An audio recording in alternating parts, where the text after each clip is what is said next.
Assalamualaikum to our very beloved lecturer, Madam Farahiza, and fellow classmates. Today, we would like to present about constitutional monarchy. First of all, my name is Nur Amalin Aire binti Muhammad Razi, and my metric number is 202034. Now, let's move to the topic. First of all, I would like to explain about the definition of constitutional monarchy and give some examples. So, what is constitutional monarchy? Constitutional monarchy is a system of government in which a monarch shares power with a constitutionally organized government.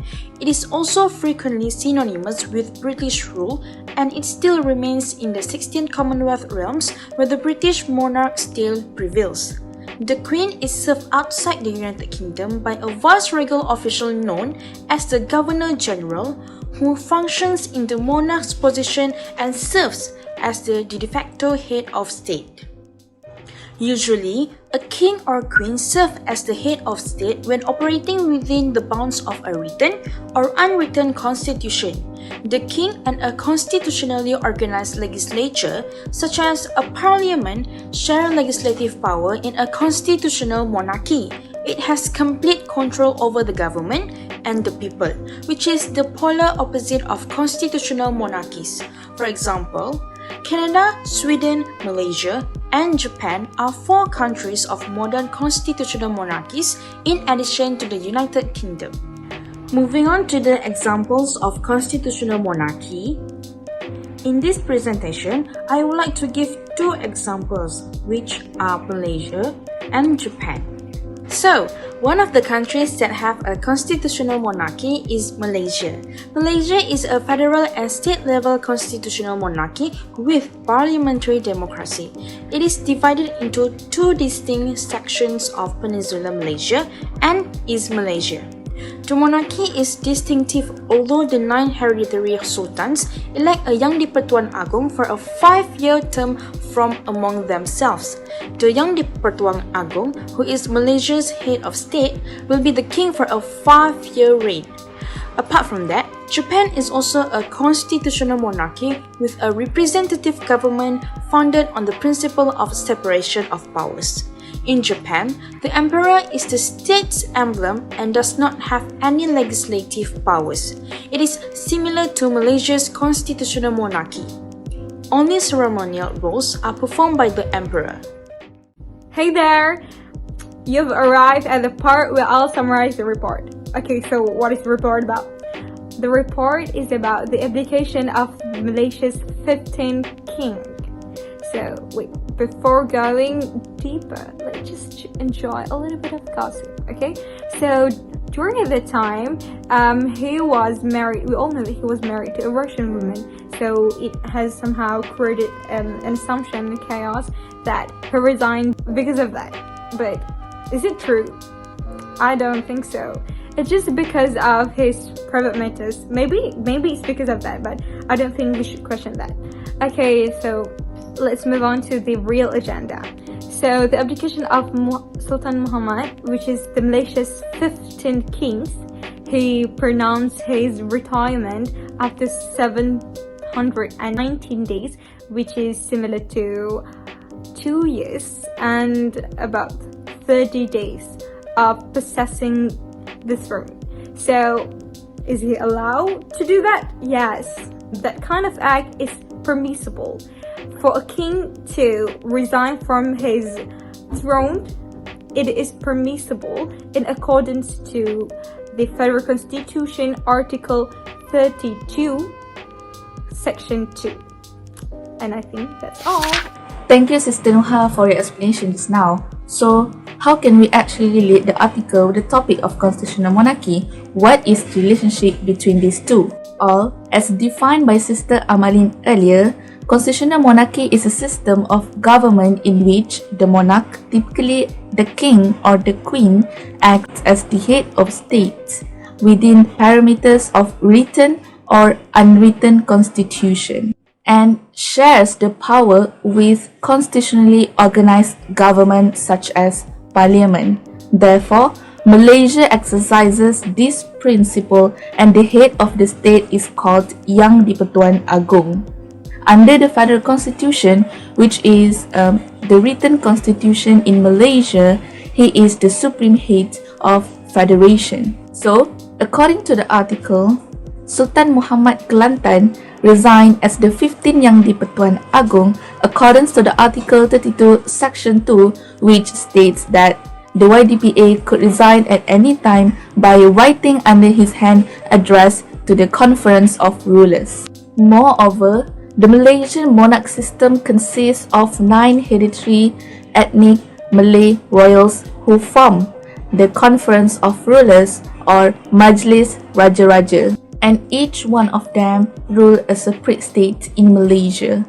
And every 5 years, the 9 royals will elect to confirm or reject the next Yang di-Pertuan Agong amongst them in a rotational system where the order of succession among states is premeditated. It also includes the governance of the non-royal states of Malacca, Penang, Sabah and Sarawak, but these can neither get elected nor elect to the throne. One of the rule of Yang di-Pertuan Agong that can be derived from the Federal Constitution is he is the supreme command of the Federation, according to the Article 41. Based on the news, the YDPA has worked hard by fulfilling all of its responsibilities towards the country. However, the YDPA has limitation in his powers and responsibilities.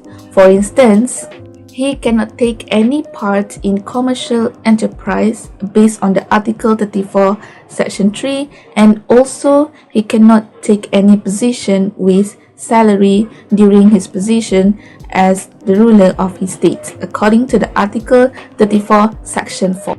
As the news mentioned about the resignation of Sultan Muhammad V, the ruler of Kelantan, from the position of Yang di-Pertuan Agong, the selection of new king must be done immediately.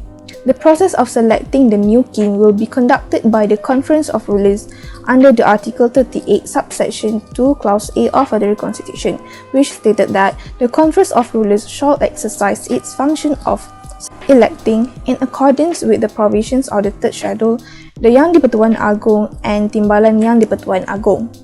The election of the new YDPA must take place within 4 weeks of the date the office become vacant. Only the 9 state rulers among the Conference of Rulers representative will vote in the election, whereas the governors of other 4 states will not participate. Thus, King Abdullah, Sultan of Pahang, formally ascended the throne and became the 16th Yang di-Pertuan Agong on 15 January 2019. We will see what are the responsibilities of Yang di-Pertuan Agong. There are 3 organs of government, which are the executive, the legislative, and the judiciary. The executive governs the country according to the law. Yang di-Pertuan Agong in executive is the head of executive authority, which is the most powerful position of the executive level in federal government. He did not have the power to act in his way even though he holds the most powerful position. And YDPA has the duty in choosing a prime minister, and he can refuse or to agree to an offer to dissolve the parliament, and he can order a meeting of the Conference of Rulers (COR) to address matters relating to the ruler's privilege, position, honors, and dignity. The next one is legislative. Legislative is function in lawmaking. Along with the House of Senate, Dewan Negara, and the House of Representative, Dewan Rakyat, YDPA is one of the 3 constituents of the parliament. YDPA holds the legislative authority in the federation. Also, he not involving in lawmaking even has the power. YDPA need to give his consent to bill passed by the Houses of Parliament. And the last one, he can summon, prorogue, and dissolve the parliament. The last organ of government is judiciary. Judiciary will determine whether or not to apply the laws in the constitution. YDPA is in charge of appointing the Supreme Court judges. For example, he will appoint the Chief Justice in the Federal Court, the President in the Court of Appeal, and Chief Judges in the High Court. Before he appoint the listed judges, he must follow the Prime Minister's advice after consulting to the Conference of Rulers. So, what can we conclude in this topic? In conclusion, it can be seen that in Malaysia today, the monarch YDPA has his power governed under the federal constitution and not in absolute power. The organs of the government such as legislative, executive and judiciary share the power with the monarch, and parliament is most likely to control activities concerning politics and economy. Therefore, even though the YDPA does not have a vast power in governing the country, he is still deeply respected by the people because he is the symbol of tradition and the pride of Malaysia's people. Moving on to the principal part, which in our opinion, in our very respective perspective, we believe that the state principle, which is the constitutional monarchy, is essential to be implemented in certain countries because of the divided powers between the royalties, the monarch, and the organ government, enable them, help them in focusing in their own work, their responsibility, which make their work to become likely effective.